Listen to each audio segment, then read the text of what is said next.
안녕하세요. 저는 초등 2부를 담당하고 있는 최순종 전도사입니다. 매일의 묵상으로 하루를 시작하는 모든 성도님들의 삶 가운데 주님의 평안과 기쁨이 가득한 하루가 되시기를 소망합니다. 오늘 우리에게 주신 하나님의 말씀은 욥기 31장 16절에서부터 23절까지의 말씀입니다. 다 같이 봉독하도록 하겠습니다.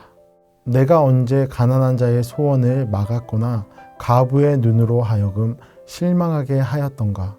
나만 혼자 내 떡덩이를 먹고 고아에게 그 조각을 먹이지 아니하였던가.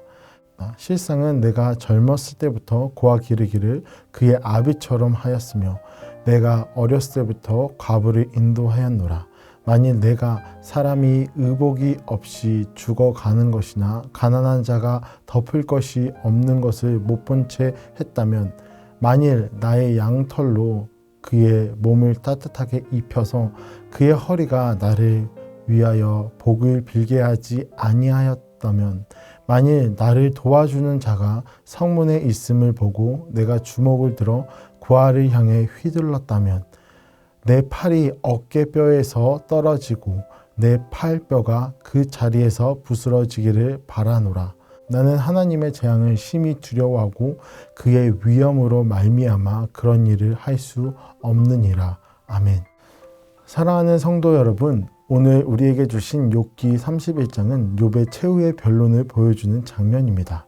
29장과 30장에서는 자신의 행복했던 과거를 추억하면서 현재 자신이 처한 고난에 대해 말하고 있습니다. 그리고 주변으로부터 소외되고 절망 가운데 거하고 있는 욥의 상황을 증언한 후 욥은 31장을 통해 자신이 만일 그 죄를 범하였다며 내가 언제 혹은 만일이라는 말을 반복적으로 사용하며 의롭게 행하였던 자신의 순결함을 변호하고 있습니다. 욥은 성도들의 삶 가운데 하나님을 향한 우리의 태도를 점검해 볼 수 있도록 하는 거울인 것 같습니다. 우선 저는 욥이 누구인지 대해 다시 한번 생각해 보고 싶습니다. 욥기 처음 시작인 1장 1절에서는 욥에 대해 이렇게 묘사하고 있습니다. 우스 땅에 욥이라 불리는 사람이 있었는데 그 사람은 온전하고 정직하여 하나님을 경외하며 악에서 떠난 자더라. 욥은 온전하고 정직한 자였습니다. 그리고 하나님을 경외하며 악에서 떠난 자라고 말하고 있습니다. 그는 하나님이 사탄에게 자랑할 만큼 온전한 자였습니다. 그런데 그런 욥에게 고난이 찾아왔고 그 고난의 원인이 욥의 죄로부터 온 것이라고 말하며 욥의 인생을 비판하는 세 친구들이 등장합니다. 그리고 계속된 욥의 변론 속에서 오늘 우리는 마지막 욥의 변론인 31장을 보고 있습니다. 31장에서는 욥이 14가지의 죄를 말하며 자신은 이러한 죄를 짓지 않았다라고 자신의 순결함을 말하고 있습니다. 오늘 저와 함께 읽으신 16절에서부터 23절의 말씀은 욥이 약자들을 돌보고 보호하라는 하나님의 말씀에 순종하여 과부, 고아, 그리고 가난한 자들을 입히고 먹였다는 주장을 하는 내용입니다. 욥은 구약에서 말씀하고 있는 하나님의 명령을 지키고 있다고 말합니다. 욥은 출애굽기 22장에서 하나님이 말씀한 것과 같이 고아, 과부, 나그네를 돌보고 학대하지 않았습니다. 하나님의 말씀을 지켜 그들을 보호하였습니다. 그리고 23장에서 욥이 하나님께 죄를 짓지 않는 이유에 대해 이렇게 말하고 있습니다. 나는 하나님의 재앙을 심히 두려워하고 그의 위엄으로 말미암아 그런 일을 할 수 없느니라. 그가 죄를 짓지 않고 순결한 삶을 살려고 몸부림쳤던 이유는 바로 하나님의 말씀을 지키지 않으면 하나님의 재앙이 올 것이기 때문입니다. 그것을 두려워하였기 때문에 그는 하나님의 말씀을 지켰습니다. 그는 하나님을 두려워하는 자였습니다. 1장 1절에 나왔던 온전한 자라고 불리운 욥의 특징 중 하나가 바로 하나님을 경외하는 자입니다. 원어로 이 구절을 보면 하나님을 두려워하는 자가 바로 욥인 것을 알 수 있습니다. 이것이 바로 욥의 큰 특징입니다. 욥은 그 어떤 것보다 하나님을 두려워하였던 자입니다.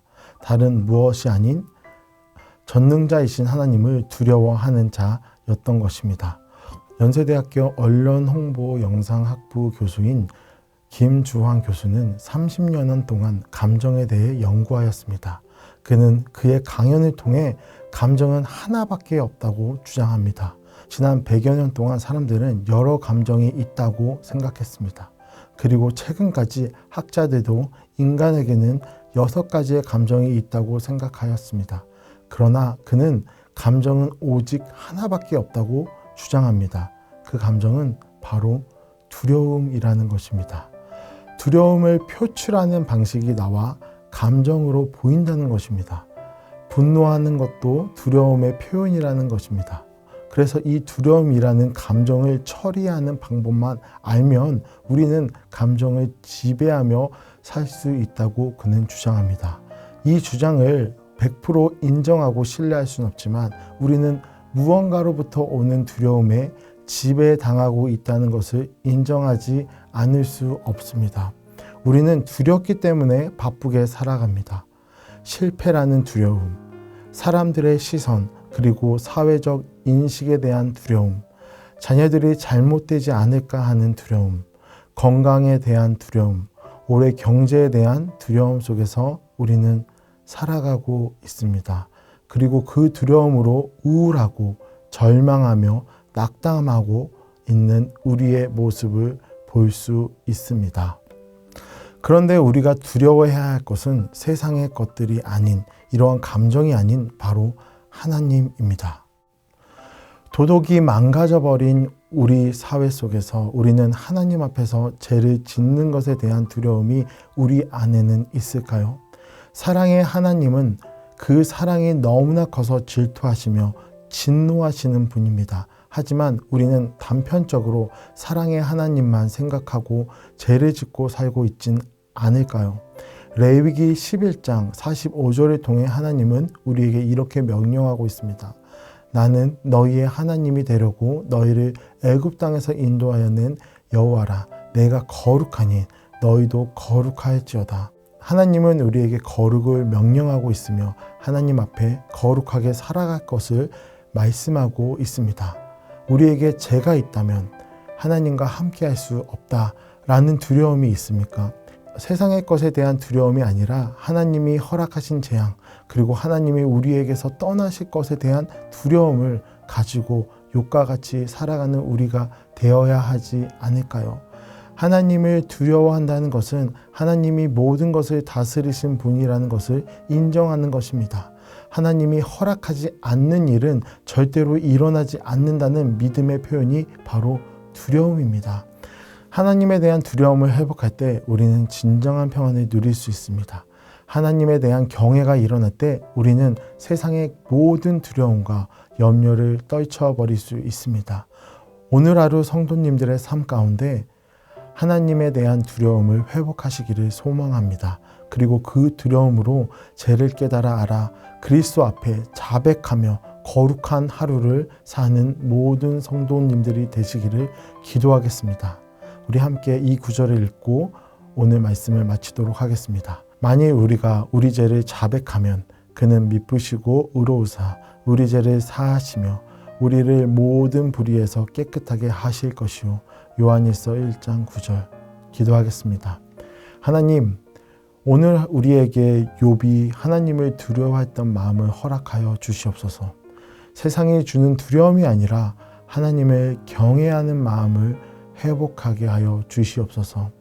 그래서 우리가 끊어야 할 것이 있으면 끊을 수 있는 은혜를, 그리고 회개해야 할 문제가 있으면 예수님의 이름으로 회개할 수 있도록 도와주시옵소서. 그래서 우리가 하나님의 백성으로 정결하고 거룩하게 살아가게 하여 주시옵소서. 예수님의 이름으로 기도합니다. 아멘.